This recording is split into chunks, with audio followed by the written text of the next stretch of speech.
Good morning, everybody. Welcome back to installment of Scott's Selections here for Monday, August 12th. For again, today's play of the day. Quick recap of what happened yesterday. We had a loss in baseball with the Padres' first five minus half a run at minus 130 on DraftKings. Wasn't close. Cease was awful for most of the game. He had been incredible for the past month, and he was really not good on Sunday.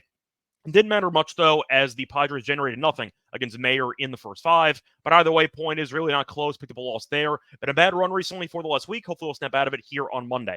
Now, before we get into the actual play, do want to remind you once again, the warm picks on our website. So go to the website and you use the promo code VKL5G6T35 with the 5% off. Code is also in the description. Plus, a reminder, hit the like button, subscribe to the bell so you get notified, and you'll never miss an episode. And for the actual play, going to baseball once again, we've tried sides recently. We've tried team totals. None of it has worked. So we're going to go with a player prop instead. Going to go to a matchup between the Astros and the Rays, taking place at around 6:50 p.m. Eastern Time. And for this game, to go with Astros batter Mauricio Dubon. Going to take his singles prop. Going to go with the under half a single at minus 110 on BetMGM. Time recording of 2 a.m. Eastern Time. Covering why we're going to go with Dubon under half a single in this game. Now, this first stat sounds fake, but it is true. Dubon has had 0 singles in 21 of his last 22 games.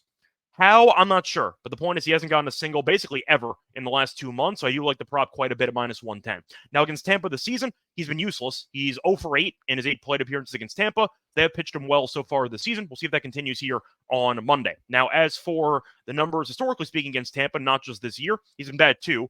He has recorded 0 singles in 7 of his last 9 games against Tampa. And a big reason for that, since the All-Star break, he has been absolutely useless. He's had 45 plate appearances since the All-Star break, and he has a 122 batting average. So he's been basically benchable or basically useless since the All-Star break. We'll see if he does start in this game, but he's been bad, so I do like this prop quite a bit. Now, Bradley's pitching for Tampa, who's been a bit shaky in his last 2 starts. He has been good at home so far this season.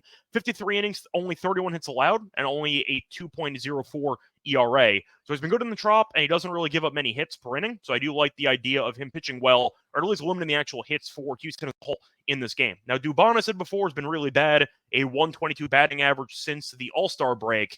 And because of that, he's been benched. So he has been missing a couple games, but he has appeared as a pinch hitter or a pinch runner in a couple of games recently. Now, the reason why I mention that, most books would automatically void.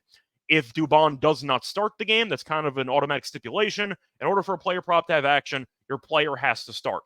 However, I'm taking this play on BetMGM because that is the only book that does not have that rule. In fact, BetMGM actually has a very unique rule set for player props, and I have the actual language written out, which I'll show you in a second. It says, according to this, players in player proposition bets do not have to start, but must play some part for player propositions to have action. That's exactly written from the BetMGM rulebook. So the point is, there is a chance that Dubon could end up pinch hitting off the bench if he's benched for this entire game, and you still win with only 1 at bat. So there is definitely a loophole there for unders in this player prop market. And I will point out as well, Dubon did pinch run for Jordan in the Saturday game, and he had no at bats. Now, I'm aware that it would seem obvious that the actual book would void the prop because Dubon has not actually had a plate appearance in the game if he pinch runs. However, the language here is very vague, and it says, for example, they do not have to start, but they must play some part. Pinch running is technically some part, and in theory, he could go over his run scored prop if he does not start, but he comes off the bench. There is a chance, actually, in theory, that BetMGM could grade that prop as a winner if he pinch runs and never actually bats in the game. Would they likely do that? No. You might have to argue with customer support. But I think it's a pretty interesting, unique angle. If you want to make the argument, it is written in the rule book that you don't have to start, and playing some part does count as running because you can steal a base, you can score a run, a couple of stats you can accumulate just by not actually getting to swing the bat in the entire game. I find it fascinating. Now, once again, I might be diving a bit too deep into it, but I think it's a pretty interesting, unique loophole that BetMGM possesses in the prop market compared to other books. And I'm going to capitalize on this particular angle if Dubon might not play or at least start based on how bad he's been over the last month and a half. But once again, you're going to give me a guy who I still don't think has done anything in the last month and a half, and you're looking at a guy who I think is going to struggle against Bradley anyway. But I think there's a couple ways to get there, even if Bradley does not start the game, which is possible. He might end up getting subbed in later, so there is a potential last-second, I'd say, pinch hit opportunity to get a winner with only 1 at bat, which I do like quite a bit. But simply put, I'm going to fade Dubon, who's been one of the worst hitters in the league for the last month. He's had 0 singles in 21 to 22 games. He's 0 for 8 this season against Tampa. He has a 122 batting average since the All-Star break. Bradley's been great at home. Only 31 hits allowed in 53 innings at home. And once again, Dubon might not start, but he could pinch run or pinch hit.